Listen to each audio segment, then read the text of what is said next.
Hello everybody and welcome back to Red Eagle Politics. Make sure you guys like this video down below and subscribe to the channel if you are new. So once again, Donald Trump has been named the Time Magazine Person of the Year Award. He was also named Person of the Year back in 2016 when he first won the election. Now, after another victory, they have decided to give him the cover, and boy, does it indeed go hard. You could make the case they could have used the Butler photo of him holding his fist up in the air, and that would have been pretty awesome too. Although, to be fair, they did do a cover with that picture all the way back in July, and on top of it, it is true that this picture goes absolutely hard, and it further legitimizes Donald Trump once again. For those who don't remember, back in the 2016 cover, they said Donald Trump, president of the divided states of America, basically using that to delegitimize him in the process.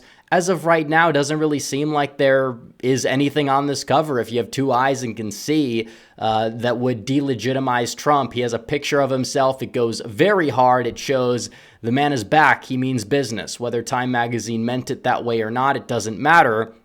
That's how it looks. And as a result, you have a lot of people on the left who are not taking this very well. And nobody comes to mind more than MSNBC's very own Joy Reid, who had yet another meltdown because Donald Trump once again took yet another victory in a year that has been filled with nothing more than victory after victory for Donald Trump. Obviously, the biggest one of those came on November 5th. But we'll be reacting to that, and there's some other new developments we're going to be talking about. But really quickly, guys, I have to tell you guys about my merch store over at shop.redeaglepolitics.com, because the Black Friday sale, it's been somewhat extended into the Christmas season. But if you guys want to order the merchandise and get them on Christmas, we got a lot of stocking stuffers. You got to order it soon. You can buy one, get 30% off. We have all of these discounts that we have on a lot of these products as well. We have the Unburdened by What Has Been with the election map. We have it in terms of a coffee mug as well as the ornament. We have all these great designs, all these great stocking stuffers for you guys, including the mug that I'm drinking out of right here with the Trump bullet design as well. But I will say that you got to buy the merch soon, because it is true that if you want it by Christmas, you got to get it now. And we've got all these great new designs, but also coffee mugs, ornaments, t-shirts, hoodies, crew neck sweatshirts, long sleeve tees, blankets, posters, wrapping paper, candles, and even hats. We got 66 five-star reviews. A lot of people will buy the merchandise to support the channel, but they'll like the merchandise itself because it's very high quality. I recommend you guys at least go check out the merch store while you guys can.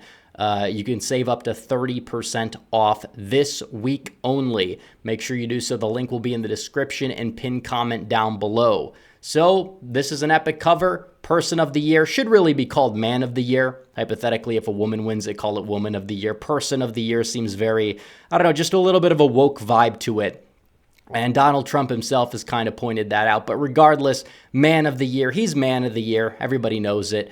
And there's really no other option you could have gone with. You know, maybe Elon Musk comes in second place, but the reason why Elon would even get in second was because he helped Donald Trump in certain ways cross the finish line. Obviously wasn't the only reason, but he definitely helped him out, and he opened up the internet, and you have a free speech platform now. They're not happy about that. But Joy Reid had a little bit of a meltdown because of this Time Magazine cover. Let's play the clip. Let's see what she's got to say. Better or for worse is not much of a ringing endorsement, and we all know which one Trump falls under. And let's remember who else has been given this title in years past in the same category: Adolf Hitler, Joseph Stalin, Ayatollah Khomeini, and Vladimir Putin. In fact, Stalin won the distinction twice, just like Trump. Regardless of the company he keeps. He's Stalin, by the way. We know how important these magazine covers are to Trump. Just look at this tour he gave the Washington Post in 2015 of his Trump Tower office, with a wall adorned with his various cover appearances. So Joy Reid is seething because she knows that Donald Trump values these magazine covers, and she knows deep down that it goes hard, for lack of a better term. It makes him look good. It's a great picture. He's going to be proud of it, and she's seething that Donald Trump's going to be proud of it, so much so to the point where she's comparing Donald Trump to Vladimir Putin. They've done that for years on end. The Ayatollah from the 1970s. And then Joseph Stalin, he's double Stalin. Stalin won it twice. Trump won it twice. So Trump is actually one Stalin. He's actually a double Hitler, apparently, because Hitler won the award back in 1938. And it is true that it's not necessarily, something that always goes to somebody who they like. As Time Magazine, they're not really fans of Donald Trump, but they go to who has the most impact in the year. Usually in this country, it's whoever wins the presidential election, but they're still not getting it. Obama's won the award. I think Taylor Swift won it last year, Greta Thunberg, a lot of these like liberal or leftist icons, they've been on the cover. It's never been a problem, but when Trump wins it, he's instantly Hitler, Stalin, Putin, you name it. The worst people ever to walk the face of the earth. That's Donald Trump. He's in that category, she says. You think they would have learned something. The media for the last 2 weeks, I know people have short memories, but the media for the last 2 weeks of the presidential election, all they did, they went full unhinged. They said Trump is evil.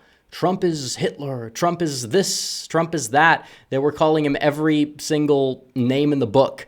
And you think that, that they would realize that their Hail Mary strategy, because they already knew they were losing, everybody knew it, but they were trying so hard, but it turned more people off. If you look at the exit polls, every exit poll I've seen showed the late deciders actually broke in favor of Donald Trump during that time period where the media was just absolutely losing their mind. People decided, no, we're going to actually decide to vote for Trump, in some cases probably to spite the media. When they see the media acting like this, it doesn't make people want to join them or become them. It makes people want to vote against them because they realize, okay, you guys are desperate. Trump is right. You're trying to do everything in your power to stop him. It's going to cause like a rally around Trump kind of thing, more so than it is going to actually repel a lot of these undecided voters the way they believe it. And nobody watches the mainstream media anymore. They don't. I mean, videos like this that will break down some of the craziness from the mainstream media,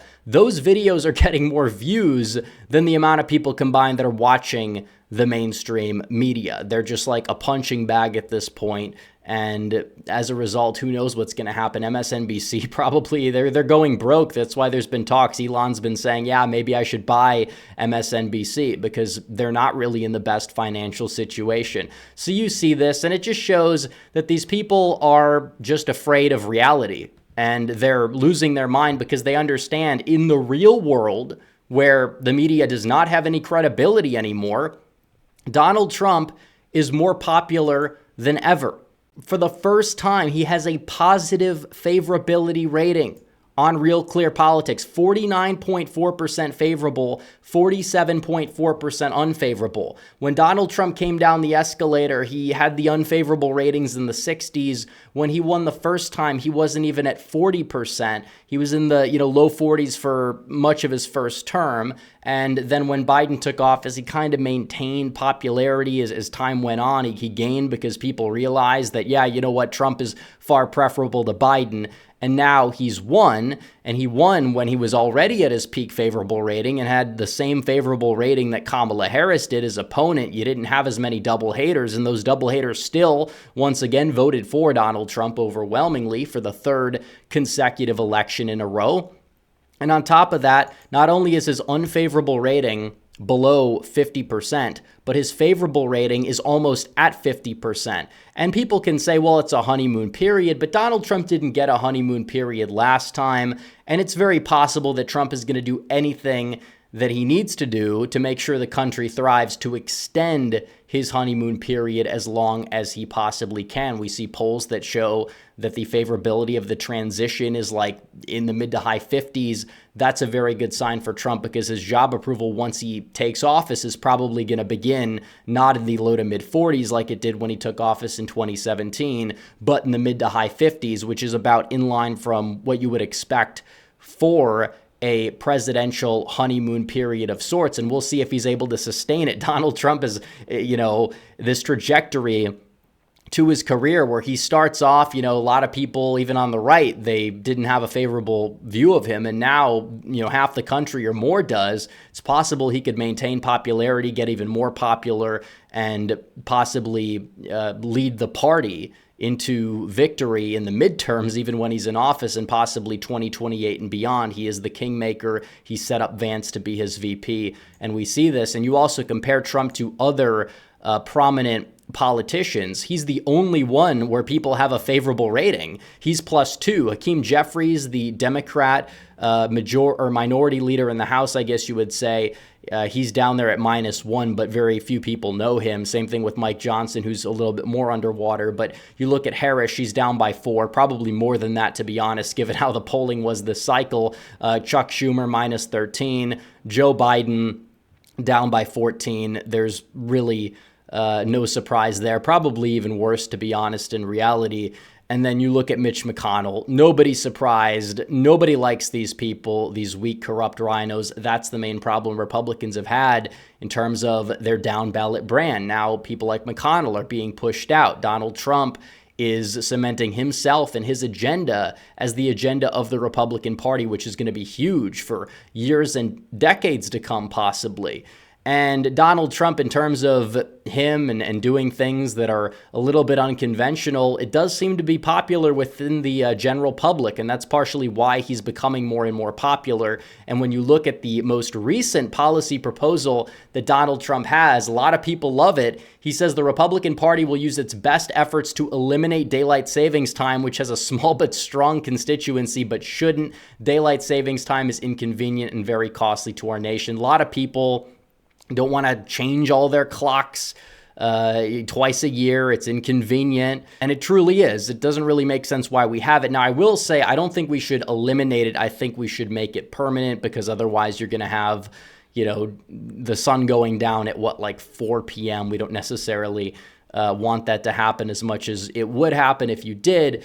But regardless, either way, making daylight savings permanent would work wonders for the country, and definitely it would cause a lot less confusion in certain times of year, because a lot of people, they don't really like it, and that's true. You lose an hour of sleep once a year, causes a little bit of chaos and havoc, and people don't like it. It's got a very low favorable rating. It's the little things like this that separate Donald Trump from the rest of these politicians who are like all talk, no action. You have Donald Trump. He's like, yeah, I'm going to go get it done. He's like, yeah, I might even make Canada the 51st state. Yeah, I'm going to buy Greenland. Obviously, I don't think Canada's going to become the 51st state. And obviously, if it did, it'd be a Democrat state. But the fact that he's even able to troll about this stuff and just put that out there just kind of shows that he separates himself from the rest of these clowns in Washington. And it is a great thing to see. It's refreshing that we have actual leadership that is coming back to the White House come January 20th, 2025. So anyways, guys, make sure you guys like this video down below, comment down below, subscribe to the channel, hit the bell for notifications so you never miss another video. Follow me on social media. The links are all in the description down below, and I will see you guys in the next one. Red Eagle out.